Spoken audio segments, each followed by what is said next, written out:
What is going on, everyone? Welcome to PWD, the channel where we discuss pro wrestling as the name states.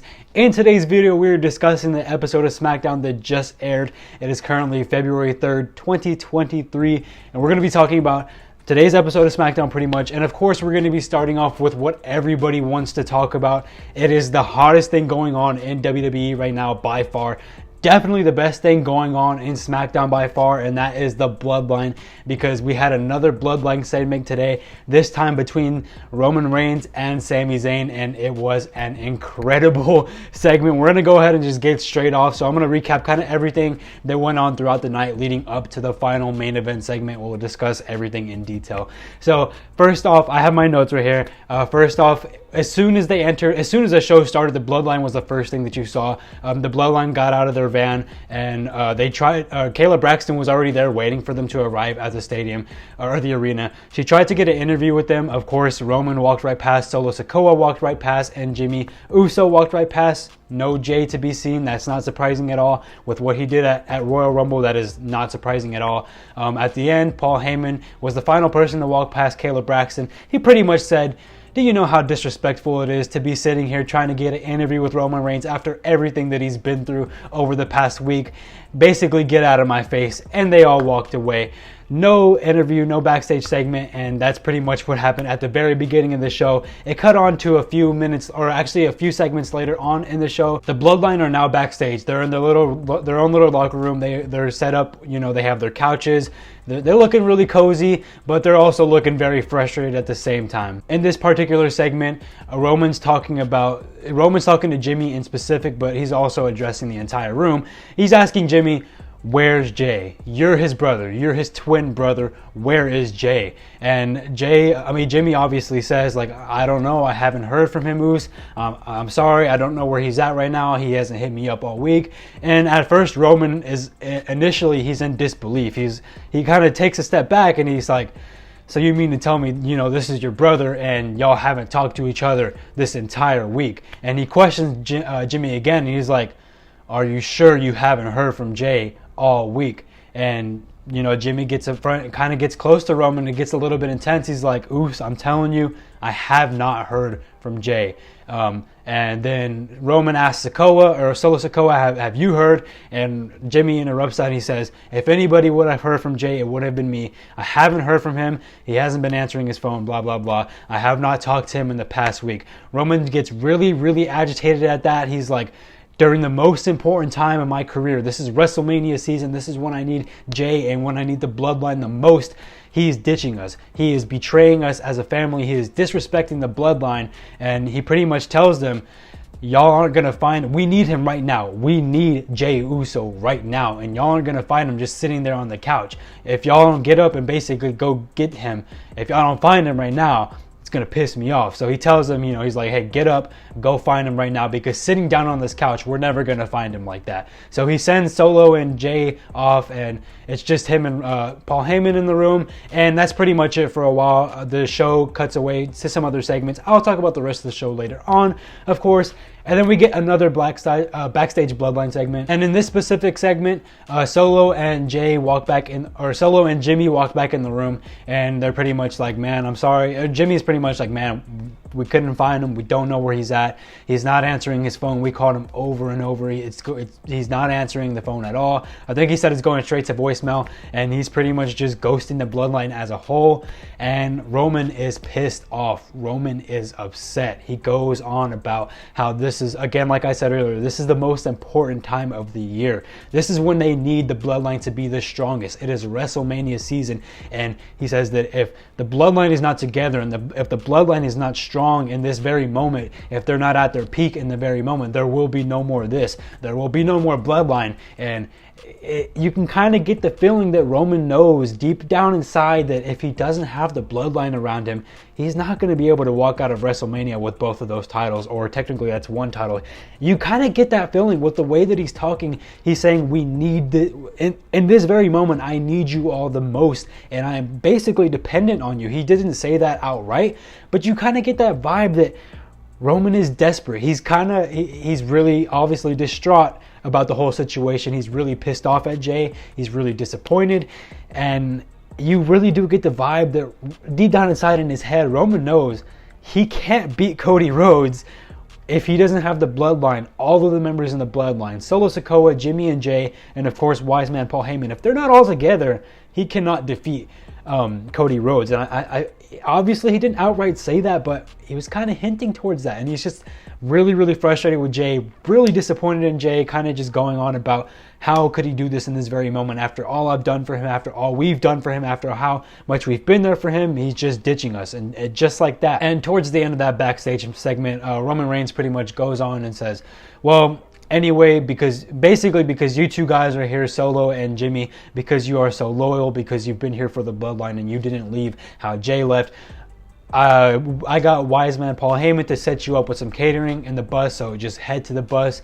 There's catering, there's a bunch of steak, there's a bunch of sushi, and you guys go ahead, go eat. I need you to go, he literally says, I need you guys to eat. Go enjoy yourselves, go relax. I'm going to go out there and handle business by myself tonight. And as soon as he said that, in that very moment, I was like, something is happening tonight. Somebody's coming out and attacking him from behind. Roman Reigns is going to cut a promo alone in the ring. Come on now. Something is definitely going to happen. And of course, something did happen, but we'll get onto that. He tells them, and mostly Jimmy's pretty excited. He's like, damn, we got some steak and some sushi tonight. Let's go. He's like, come on, Solo, let's go. They walk out. They go to the backstage bus or wherever they're at. You know, they're eating their steak and sushi, blah, blah, blah. The show cuts on to another match at that point, and then it immediately goes from that match into the final main event Bloodline segment. And this was the most badass segment in a very long time. I can't even say a very long time, because these Bloodline segments week by week have just been so freaking awesome. But this was just another installment of badass Bloodline segment. It wasn't as good as the Royal Rumble one, but how the hell can you top that one? Anyways, Roman comes in. He makes his entrance, you know, wherever they were, acknowledge me, blah, blah, blah. He does his typical shtick, but the crowd is chanting, Sammy, Sammy, and they're just chanting it over and over, Sammy Uso. You know, they're not letting it rest. They are letting Roman know, hey, we care about Sami Zayn, and you fucked over our guy, Sami Zayn. We want him right now. We don't want to see you, Roman. We want to see our guy, Sami. The crowd is going ballistic for Sami. It's an amazing environment, absolutely awesome. And Roman is, at first, he kind of pushes it away, but because it keeps going, he's like, all right, you guys want to talk about Sami? I personally wanted to talk about Cody. That's my WrestleMania opponent. That's who I'm dealing with. But if you guys want to talk about Sami Zayn, let's talk about Sami Zayn. Roman goes on, he cuts a promo on Sami, kind of just talking down on him, saying that Sami Zayn completely used the bloodline. He only wanted the bloodline to make himself more relevant. You know, the whole island of relevancy thing. He said that Sami Zayn wanted to be a part of that. He just, you know, he's trashing all over Sami Zayn, just talking mad crap about Sami Zayn. This promo goes on for about 2 to 3 minutes where he's just talking down on Sami Zayn, and then out of nowhere, crowd goes crazy. The crowd goes nuts. I'm going nuts at home because out of nowhere, a guy with a black hoodie on, looking anonymous as hell, but we all obviously know who it is, comes out and just attacks Roman from behind. And of course, it's Sami Zayn. Takes the hood off, starts beating down on Roman. Roman is getting desperate at this point. He's getting his ass beat. But of course, Roman is one of the best in WWE and ever. Honestly, he is one of the best. He starts beating the shit out of Sami. I felt really bad for Sami and Sami Zayn at that point. You know, he got the upper hand. He started off the attack, and then he still ends up getting his ass beat. You know, he got the cheap shot and all that, but he starts getting his ass beat. Roman's beating down on him, and then Roman goes to Paul Heyman, who's on the outside of the ring. Roman tells Paul Heyman, give me a chair, Wise Man. Wise Man takes a little bit to get the chair. He gives the chair to Roman. Roman's inspecting the chair, making sure that's all good. But while he's doing that, Sami Zayn is recovering from his ass beating. He's getting up in the other corner of the ring. So Roman's over here, Sami's over there. And Roman turns around with the chair, about to hit Sami Zayn. Sami Zayn runs full speed at Roman and spears the hell out of him. It was crazy to see Sami Zayn do a spear. And he hit a pretty damn good spear. He hit an Edge-esque spear, but with a little bit more power. It was a mixture of like Roman and Edge's spear. It looked pretty badass. Oh man, I popped so hard for that. I was so hyped to see Sami, you know, get the upper hand on this fight. He starts beating the shit out of Roman some more, and he's going in on Roman. Roman's looking defenseless. He's struggling against Sami. Sami Zayn is getting his licks in. He's beating Roman's ass like nothing. And then eventually Sami gets back up. He grabs the chair that Roman initially brought into the ring. He's about to hit Roman, but Roman rolls out of the ring, and Roman looks scared. Roman looks scared of Sami Zayn. He also just looks shocked at this whole situation. He's kind of like, how the hell did I just get my ass beat by this guy? That's terrifying. He starts walking up the ramp. Sami Zayn tries like chasing him with the chair while Sami's still in the ring and Roman's kind of still on the outskirts of the ring. He tries chasing him down, but Roman's not having any of it. Roman is fleeing. Sami Zayn made Roman flee in a one-on-one situation. And then Sami Zayn gets the mic. He cuts a fiery-ass short promo. He says to Roman Reigns, I want you at Elimination Chamber. I want that title. He says, at first, I didn't want anything from you, but now I want that WWE Championship at Elimination Chamber. He's screaming in the mic. His face there's so much intensity and passion in the face. It is such a beautiful segment. You could tell this means so much to Sami Zayn in his career, like just as a single superstar and just as a WWE superstar in general. You could tell how much this really means to him. He's so passionate about the whole thing, and he is obviously fuming, and he's so passionate. He's going off. He wants that title match at Elimination Chamber. And once he finishes cutting that promo, all of a sudden the boys from catering, the boys who were in the bus eating their steak and sushi, the Bloodline comes out. Obviously Jay's still not there, but Jimmy and Solo Sikoa start beating down on Sami Zayn, and man, it sucks. It sucked a lot. I was so hyped for Sami Zayn, but when they came in, I just like, damn, man, really, this had to happen. And yeah, it really disappointing to see them come out and beat the crap out of Sami Zayn, but it's good entertainment, it's good TV. They beat them down. Roman, who is pulling his chongo off, hair tie, I think that's what I call it chongo because I'm Mexican, but it is called a hair tie, I think, or a scrunchie. He's pulling it off, he's looking scared, but as soon as he sees them come in and start beating the crap out of him, his face turns from terrified into a smiling, like, that is exactly what you get kind of face. He's laughing. He starts slowly making his way to the ring while Sami Zayn's getting beat down. And he comes in. They all start beating down on Sami Zayn. And then they put Sami Zayn in the corner with the chair around his neck. And Solo Sikoa is about to kick. He's about to break Sami Zayn's neck. Sami Zayn's laying in the corner. He's knocked out completely. He has the chair around his neck, and Solo runs from the other corner of the ring. He's about to kick Sami Zayn with the chair, break his neck completely, shatter it into a million pieces. But Roman stops him just in time, and then Roman takes the chair off. Roman starts pushing Sami around while he's still laid out in the corner. He starts beating down on him a little bit, throwing some fists, and he basically cuts a fiery ass promo as well. If you're in the stadium or you're in the arena, you can't hear this, but the camera work as well. The camera's mic catches this, and he's just saying, you know what? You want this match? You want me at Elimination Chamber? Well, you're gonna regret this. You're gonna regret this. You broke up my bloodline. You broke up my family. You split it. You ruined everything for me. You've destroyed everything for me. So I'm gonna destroy you now. He pretty much tells Sami Zayn that, and the show goes off air after that. Sami Zayn is laid out in the corner. Roman grabs both the titles, flaunts them in Sami's face. Sami's looking at Roman. Sami just looks distraught. He looks beat the hell up. He's been beat down by the Bloodline yet again, and he's just looking at Roman. You could tell Sami Zayn probably wants to fight, but there's no fight left in Sami Zayn. The show goes off air with Roman holding both titles in the air.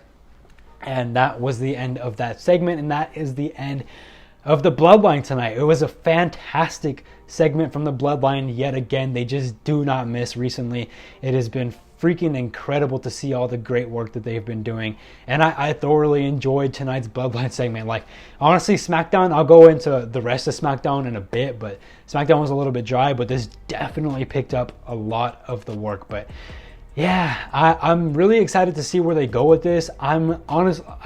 I don't think that Sami's going to win the titles. In fact, I pretty much know he's not going to. I don't see them really going any further with the Sami Zayn / Bloodline segment after Elimination Chamber, which is quite disappointing in my opinion. Like, I really, really want Sami Zayn to win a title.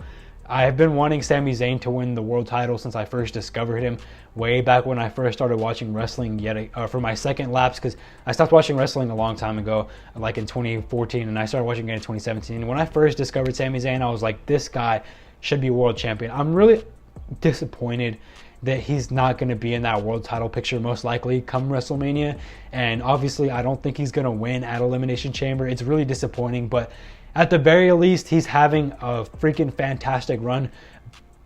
No doubt the best run of his main roster career so far.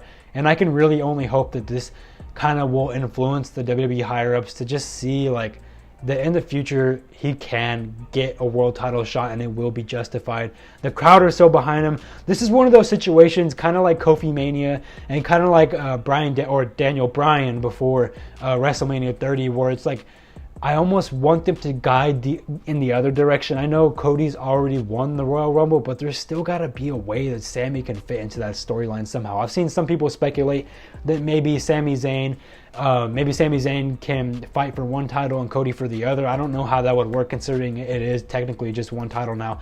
I'm not sure what they're going to do, but I'm really invested going forward. And tonight's segment was definitely badass. But yeah, that's pretty much the Bloodline stuff out of the way. Now I'm going to get on with the rest of SmackDown. Let's get into it. So the first match of the night was Braun Strowman and Ricochet versus Imperium. This is pretty much for the #1 contenders for the tag team titles on next week's SmackDown, which actually is going to be a spoiler alert. Braun Strowman and Ricochet versus the Usos for the tag team titles. Pretty interesting to see where they go from there as well. I forgot to mention that in the Bloodline Segments, but this match was pretty good. I liked it a lot. It was really interesting. I'm really enjoying this Braun Strowman and Ricochet duo. Because of the size dynamic between the two, because one of them is ginormous and one of them is a fairly small wrestler. Because of that size dynamic, they're able to pull off some really cool moves. Like there was one point where Ricochet ran off the ropes and Braun Strowman was in the middle of the ring. Ricochet ran off the ropes and Braun Strowman threw him over the ropes they basically did like the nothing fly or whatever it's called onto both the Imperium members. That was cool. They also ended the match off. They won by a swanton bomb in the middle of the ring. So Strowman tagged in Ricochet after getting a hot tag after Strowman got a hot tag from Ricochet. He went crazy. Strowman did some pretty cool stuff in there. Then he tagged back Ricochet in. He put Ricochet on his shoulders in the middle of the ring, and Ricochet swanton bombed off of Braun Strowman. Just moves like that where it's a small guy and a big guy makes the dynamic really, really cool. I'm really enjoying these two right now, and it was a pretty good match overall. I thoroughly enjoyed it. It was pretty decent, and next week we're going to be able to see those two fight the Usos for the tag titles. Pretty sure the Usos are going to win, but with how hot this tag team is right now between Braun Strowman and Ricochet, it's going to be a really interesting and probably a very fantastic match. So I'm really excited about that. After that, they did a recap of Rhea Ripley winning the Royal Rumble and choosing Charlotte Flair. Kayla then interviewed Charlotte Flair. Sonya interrupted. It was kind of just a bunch of fillers. Sonya came in and said, you're not gonna face Rhea Ripley at WrestleMania because I'm gonna defeat you tonight, blah blah blah. We knew that wasn't gonna happen, let's be perfectly honest. After that, they had a really goofy segment, The New Day and Rey Mysterio versus Judgment Day in NASCAR. So I'm pretty sure this was some brand deal with NASCAR or something like that. Maybe it was between Fox and NASCAR, probably that, Fox and NASCAR. But Rey Mysterio beat Dominic Mysterio in a little NASCAR race. This was bizarre. I didn't know what I was watching, but to be honest, it was very goofy and very funny. I thoroughly enjoyed it. Afterwards, they both got out their cars, and Rey's just trying to be a good sport and make fun of his son for losing, and Dom's not having it. He grabs his helmet, he throws it at Rey Mysterio, and he's like, if mommy was here, I wouldn't have lost. You cheated, blah blah blah. And this was bizarre and it was goofy, but I really did enjoy it. It was just so random, but I definitely did enjoy it. After that, we got our second match of the night, which was Sonya Deville versus Charlotte Flair for the SmackDown Women's Championship. This match, although the in-ring performance wasn't good. But on top of that as well, there were so many commercials littered throughout the match. And I found that a problem with SmackDown as a whole tonight. There were so many commercials throughout the entire show. Commercial after commercial after commercial. And it really disrupted the flow of a lot of the matches, which is really disappointing. This match being one of those. I could never really get into this match. Not only because, like I said, the ring work wasn't great. I thought these two just didn't have great chemistry together at all. The match didn't flow correctly. But like I said too, just the commercials were breaking up a lot of the matches tonight, but specifically this one as well. I could never get into it. The match was botchy. It wasn't that great. You can hear Charlotte calling calling spots left and right. She was really loud about it. She didn't really kind of hide it. She pulled like a John Cena where he just calls his spots really loud and doesn't care. And yeah, the match wasn't good. I didn't enjoy it. Charlotte retained against Sonya Deville. It was whatever. Then we got a recap of Cody's Rumble win, which I'm really excited for his match at WrestleMania against the Bloodline as well, or Roman Reigns as well. And then we moved on. After that, it was another Bloodline backstage segment. The third match of the night, which was the Brawling Brutes versus the Viking Raiders. It was a pretty physical match. I didn't care about the match really that much. The Raiders won with the Ragnarok finish.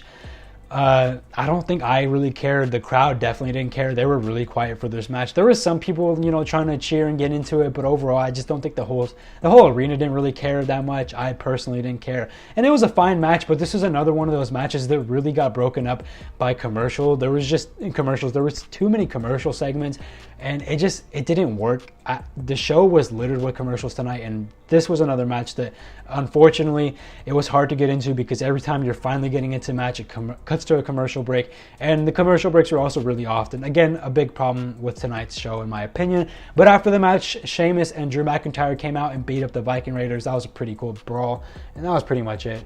And then we got a recap of Wyatt versus LA Knight, and then some random spooky segment. I'm not really sure. I'm not really too much into the Bray Wyatt stuff at the moment, to be honest. We just got a random spooky segment backstage. You know, Bray was like rocking on a chair. Somebody comes behind him, puts his hand while he's facing the opposite way of Bray, and then looks into the camera. I'm not really sure what that was all about.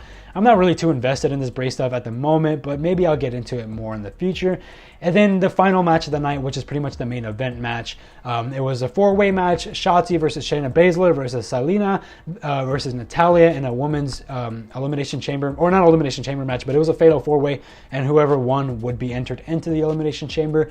Natalya wins again, like the rest of the night. This match was in so many commercial breaks. There was way too many. I couldn't focus on the match. Whenever the match started to pick up pace, it went to commercial break. And yeah, there's not really much to say about this match. Honestly, like SmackDown as a whole, outside of the Bloodline stuff, which, to be fair, did take up a lot of the show, but outside of the Bloodline stuff, I just didn't find SmackDown that enjoyable tonight. I don't mean to end it on a low note, but like it just wasn't that great outside of the Bloodline stuff. But the Bloodline stuff main eventing the show did really pick up the show. If I had to rate this show, I probably would have said like a 3 out of 5, and that's literally only because of the Bloodline segment. I think without the main event Bloodline segment, this show is probably a 2 out of 5. To me, I just found it really boring. I wasn't enjoying myself a lot of the time, and honestly, it wasn't that much because of the actual performances of the wrestlers. It was so much due just to the commercial breaks. Like, I was scrolling through the Squared Circle Reddit throughout the night as well, and a lot of people were also complaining about the commercial breaks. So I know it wasn't just me like being bewildered. There was just so many commercials tonight. But yeah, that's pretty much the end. That was the review of Friday Night SmackDown on February 3rd, 2023. Decently enjoyable show. I don't regret watching it, and the Bloodline segment definitely made it worth it. Let me know down in the comments below what you thought of this show, and if you did enjoy this review, go ahead and leave a like on this video. If you're you're gonna be new to this channel, because I'm just starting to make videos about this again. Pretty much what this channel is about, I'm going to be reviewing Raw, AEW Dynamite, SmackDown. We'll be doing live reactions to pay-per-views. I'll be reviewing pay-per-views, all types of stuff like that. It's going to be a lot of fun. I am starting to upload on this channel. This is my first upload in a couple of years, but I'm going to be uploading on this channel permanently. From now on, going forward, I'm going to be watching wrestling for a while and just reviewing all the shows that I get to watch, letting you guys know my opinions on it. And not only me, but my co-host, you'll see him in older videos on this channel. John, he'll also make some special guest appearances here and there. So if you like wrestling content, and if you're looking for more wrestling content, please go ahead and leave a like on this video, and please subscribe to the channel so we can go ahead and get this going, because we're going to go on a wild ride. I'll be back again on Monday reviewing Monday Night Raw. Let's see how that show goes, but I'll catch you guys on the next one. I love you all. Thank you so much for watching this video. Peace out.